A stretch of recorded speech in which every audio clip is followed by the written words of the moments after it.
first defender, second defender, third defender. We'll talk about just basic defensive concepts. And these can be applied at certain ages. Obviously, you know, if you're coaching 5-year-olds, you're not going to talk about a lot of this in terms of big soccer terms, but I'll give you some ideas on how to coach this to young kids. But today I'm going to jump in with a 7v7 match. So we're talking about a U9, U10 age group type of game, and we'll go through all this stuff. And yeah, hopefully you find it worth your while. So as a director, I walk those fields every weekend, and I see a variety of age groups. I see a variety of levels of play, from rec to competitive to super select to travel teams, you name it, I see it. And some teams, you know, they do it really well. Some teams struggle a little bit in this. But when we're thinking about recreational soccer, what always hurts me is when I hear poor coaches like, man, Coach Tall Guy, we got blown out today. You know, we gave up 9 or 10 goals. And I do feel for you, because that's frustrating as a coach. You start to maybe like question, am I doing the right things? And more often than not, you probably are. You have to understand that sometimes it could just be the day. You might have a whole brand new team, kids have never played, and you came up against a team that's played a lot. And that happens in recreational soccer. It's a little bit more tiered on the competitive side. And, you know, you just have a lot of kids who may have some athleticism, may struggle a little bit in the athletic department. That happens a lot in recreational soccer. So don't be too hard on yourself. But hopefully some of these concepts that I go through today will help guide you in terms of some of your practices and how you communicate with the players, okay? So let's just start off. So one of the biggest things I see in recreational soccer, and it's pretty common, is the ball might be traveling down the field. So our offense, we're moving forward, we're transitioning to offense. You know, we're super proud of the kids. They're starting to move down the field. And unfortunately, our midfields move down the field to 7, 11, 10. Our forwards down the field are 9. But then our 4 and our 5, our defenders here, they haven't left the 18. And that's a pretty common mistake that a lot of teams make. And they make that mistake for a variety of reasons. One, they just think of like defense from the player standpoint is like, I got to block the goal. And there's way more that goes into good defending than just blocking the goal. Some coaches are very fearful if they push their kids up the field that they're going to get beat over the top with a long ball. All right. And that can happen from time to time. There are things that we can do to stop that from happening. I get that piece of it a little bit. But again, we want to teach these kids the correct way to defend. All right. So if they're still camping on their 18, they're really not defending, because in this situation, they're not defending anybody.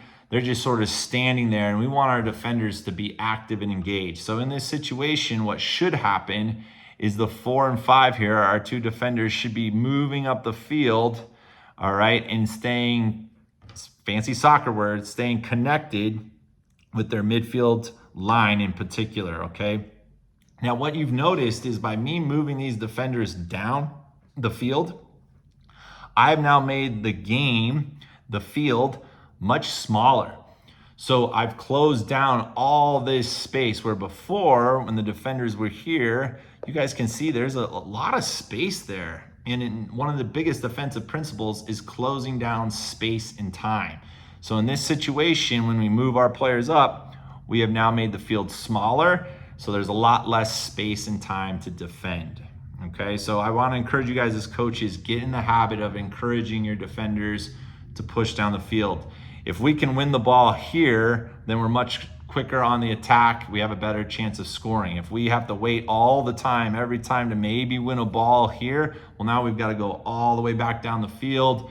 We've put a lot more transitioning, and for those young teams, that's a lot more running, which they get more tired. So do the dirty work, you know, kind of early, make the field smaller, and then if you win it in this space, you're already right back on the attack. All right. So closing down time and space, that's a huge part of defending. Okay. Now, another thing I see more often than not is when teams are kind of getting blown out, they don't understand some of the basic roles of first, second, third defenders. So I'm going to go through that briefly. More often than not, what happens is like a ball might get played in, and let's say The 9 here has it. Well, since we haven't closed down that space and time, we've kind of hurt ourselves because we haven't allowed our defender who's closest to the ball. They're having to now try to close down the space and time, and it's taking too long. If they had already been pushed up the field, they would have been right here. So the role of this first defender, okay, the one closest to the soccer ball, and I really want to encourage you guys to understand that the person closest to the ball is the first defender, and their role and job is to slow down the ball, stop penetration, stop the ball from moving. And the reason for that is if you can slow the ball down, then you give plenty of time for our midfielders to get back and transition and to help on defense. If you don't stop ball and don't put any pressure on the ball, well, then it's going to give these midfielders less time to get back on defense, okay? And then it gives this player more time to drive in towards the goal unimpeded, okay? So we really want to make sure that whoever's closest to the ball immediately puts pressure on the ball. And I want to kind of preface that doesn't mean that they have to steal the ball. They don't necessarily have to win it, all right? We still want them to be aggressive, but if we can just keep them in front of the ball and slow that ball down and keep them, in a place to maybe block or move and not overcommit and dive in and get beat, then we're doing a real good job. Obviously, if we can win the ball, great. Let's try to win it. But at these young ages, a lot of kids don't have the defensive technique, and then they start flying in instead of maybe doing a block tackle or a poke tackle or, just containing and waiting for a player to try to make a move and then going in to win the ball. So they just sort of fly in and we get beat. So if you can coach your first defender to immediately pressure the ball, but teach them that they don't always have to steal the ball in order to play good defense, okay? So first defender closes space, stops the ball. If you guys can do that, you're already going to be so much better off in terms of like giving up less goals. Now we have to talk about our second defender. So many times in recreational soccer, we might have this situation. So we've got somebody starting to go to the ball, but our other defender is over here, and we've left, again, a big space, okay? So we're not connected. These two are not connected. They're not compact. That's another kind of big soccer term when we're talking about defense, is staying compact, because when we're compact, again, the field is smaller. When the field is smaller, there's less time, there's less space. When there's less space, there's less passing lanes. When we're compact, now we're in good position to help, to cover, to support.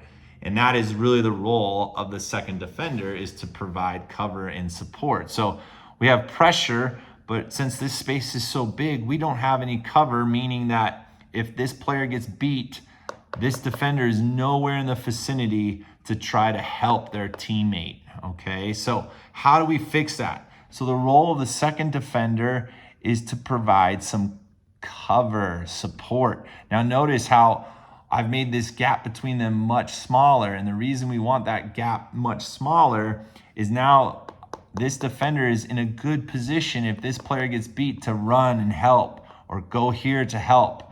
Now you might be saying, well, Coach Tall Guy, what about somebody on the other team? What if they're running down the field? And you are right, like this player may be open, but by the time this pass gets played over here, we have time to now shift, and this becomes the new first defender. And now this becomes the second defender who drops off, giving that cover and that support, okay? So it's okay if a player comes off their mark a little bit, as long as they have good distance to still step to the ball off the pass. Remember, that pass has got to travel over distance, so it's going to take a little bit of time. It allows us some time to react and pressure, okay? So first defender, stop the ball. That doesn't mean diving in. That just means slowing the ball down. Second defender was over here. I got to get over here, and I got to provide cover and support to help, all right? Again, making this space now much smaller, all right? Now we have to talk about the role of the third defender. This happens all the time in recreational soccer. They all moved forward, all right? And then you lost the ball. Now the ball's down here. And just like we were talking on how the defenders had to push up the field, Well, we have to get back down the field, and we have to do that as quick as possible, no matter what level you play in the game of soccer, whether it's rec, competitive, professional. The teams that transition the quickest and the fastest have the most success. Plain and simple, there's no other way around it. You have to be able to transition from offense to defense, defense to offense, and the teams that do it the quickest, the fastest, the most efficiently tend to have the most success. So we've got good pressure on the ball. All right, we've got some cover. Well, now the role of the third defender is to create that balance to get numbers behind the ball. So this player needs to be hustling back, getting in a position to help and get behind the ball. This player needs to get back, hustle and help, get behind the ball. This player needs to hustle and get back, get behind the ball. This player needs to hustle and get back, but they're our forward. We need an outlet if we win the ball, so they're not going to get behind the ball. They're going to stay high, okay? I want to make that clear. But now you can see we have a lot of people behind the ball, which means we've made the field smaller by getting compact. All right, we've closed down passing lanes and we've closed down all the space. And now all of a sudden, okay, if this player decides I'm going to turn this way, well, they've got some help there. Okay, I'm going to try to go this way. Oh, well, there's some help there. Okay, I'm going to try to slice through here. Well, maybe now I can help here. Okay, so we've got those numbers back. We've got pressure. We're starting to get cover, and then balance. Now, we don't have balance, though, if it's like that. What do we have? Yeah, we've got a lot of space there, don't we? A lot of space. We don't have balance. In this situation, we want to get closer to the middle, because if we have space out here, we're okay with that as a coach. We're going to allow them to have that space. If he or she passes the ball out wide, okay, again, ball has to do what? Well, it has to travel, which means it's going to take time, and then we can all start to adjust appropriately. Okay, so to sum it up, when you guys are working with your teams, maybe you gave up a lot of goals, okay, and you were a little frustrated. One, encourage the players like, hey guys or gals, it was a rough game. We just didn't defend real well. We gave up a lot of goals, and today we're going to focus on 1v1 defending. And you just break it down slowly for these kids, and you just talk about the job of the first defender is to stop the ball, pressure it, slow it down, and get them in a place where they have to travel and close that space down in the 1v1. Then you can progress to 2v2s. Now you're working on pressure and cover. Then you can progress to 3v3s where you're working on pressure, cover, balance. For some of the rec teams, it may be beneficial just to have 1 versus 2. All right, and you're working on pressure, cover, but they don't have to worry about another player, and you're just working on their movement patterns. And then the big one is having to talk to your team what good transitioning is and what good defensive principles are. And so if kids don't understand that, hey, I'm a midfielder, it doesn't mean I just play offense, doesn't mean I just play defense. We have to get behind the ball. We have to get compact and explain to them what compact means. Can we make the field smaller by getting behind the ball? That doesn't mean all of us go to the ball, because if all of you go to the ball, you might have some good pressure, but then you don't have any cover and you don't have any balance. And then if you come across a team that can pass the ball a little bit, you're in trouble. Some of the more important things too is getting your players to sort of visualize and understand that the whole team moves as the ball is moving, but we have to move within our shape, our positions. And honestly, if you're dealing with recreational players, that is going to be super hard. It's not going to happen in a day. It's going to take a lot of practices, a lot of gameplay before they start kind of understanding their position play, so to speak. There are some things I've done, I think, videos on shadow play that can help a lot with positions. But today we're really just focusing on getting players behind the ball, making the field smaller by getting compact, and then those first, second, third defender principles. If you do those things with your team, you're going to have a lot more success. You're probably still going to give up some goals, but hopefully you're not giving up as many. And then continue to focus on just kind of building from simple to more complex. That's why I said in your practices, start with a lot of 1v1 play, get kids to understand how to slow the ball down, progressing to those 2v2s, 3v3s, and you can then continue to build from there into 4v4, 5v5s, things like that. All right. Now, one of the questions you may have, like you're watching this video and you're saying, well, you know, Coach Tall, I coach like 4 or 5 year olds. What do I do with them in terms of defense? Well, for their age group, we're not overly concerned if they give up some goals here and there. I mean, it gets a little tiresome, but you know, even then they might be a little upset, but can you get them to just transition? So that means moving up the field, down the field, just getting them to run. At this age group, you're still going to have a lot of them going to the ball. That's pretty natural, so don't get upset and frustrated like, you know, all my kids go to the ball at the whole time. Well, at least you got kids going to the ball. With some of those age groups, you're going to have to talk to them about just pressuring the ball. They'll want to run beside the player, dribbling the whole time. So tap into their imaginations in those young age groups. You can still do some fun little like 1v1 plays within those little kids. You can do little knockout games, but you know, say, hey, who can get to the ball fastest? Who has tiger feet there? Who's going to be aggressive? Who's hungry? And you know, if your tiger's hungry, you got to try to take the ball from somebody. You have to also remember that sometimes with those age groups, they'll take the ball away and the kid will start to cry or something, but applaud that like level of play that they actually got in there. Put them in situations where they're both running towards the same ball so you can get there first. Those type of things are great for like putting pressure on the ball. And then just again, encouraging them like, okay, coach said, run forward. You have 10 seconds to run towards that ball. And then they run forward. Oh, we lost it. You got to run back to that ball in 10 seconds.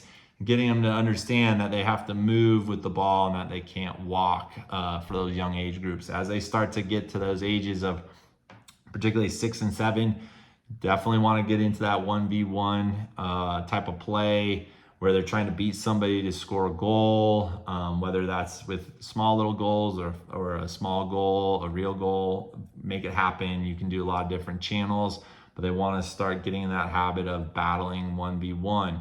As they start to hit those ages of 7 and 8, you're going to start definitely diving into those 2v2s, and you're going to keep building on the first defender concept of pressuring the ball, teaching them how to play good defense, and then we add another defender in there. And you can use some cones to like kind of make channels so that they have to stay within their channel so that they're not always going 2 people to the same soccer ball.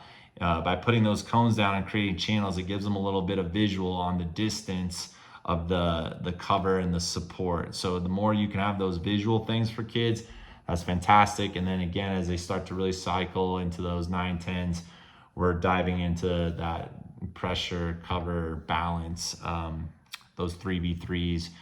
This is the type of age group where you really want to start playing a lot of small-sided games, and from there building to those bigger numbers. And as the players get older, it's still a lot of small-sided games, but then we make them just a little bit bigger. So it might have been you were playing a lot of 3v3, 4v4s.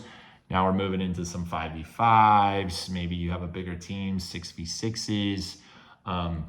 And a lot of that is just the kids are getting older, so they're able to understand spatial awareness a lot more. So I hope this video helped. Again, if there's anything you want, again, for you guys who, you know, you might have got blown out, you're struggling with your team a little bit, don't be frustrated. It happens, okay? Just work with the players. If it starts to go south a little bit during halftime of a game, you may need to change up your shape. So if you're playing like 7v7, and you got 2 in the back, well, you know, nothing wrong with going with 3 in the back, okay? Or if you even need to go with 4 in the back just to sort of stay in the game a little bit, to give your kids a little bit of confidence, you know, that's all right. Or if you want to start with more in the back to just see how the game's flowing for you before pushing more kids up front, go for it as well. But at the end of the day, as long as you're teaching them some good defensive principles, they're going to start to pick it up, and those scores should start to come down a little bit, okay? Once again, thank you for tuning in. If you found this helpful and you haven't subscribed, please subscribe. And this is Coach Tall Guy out.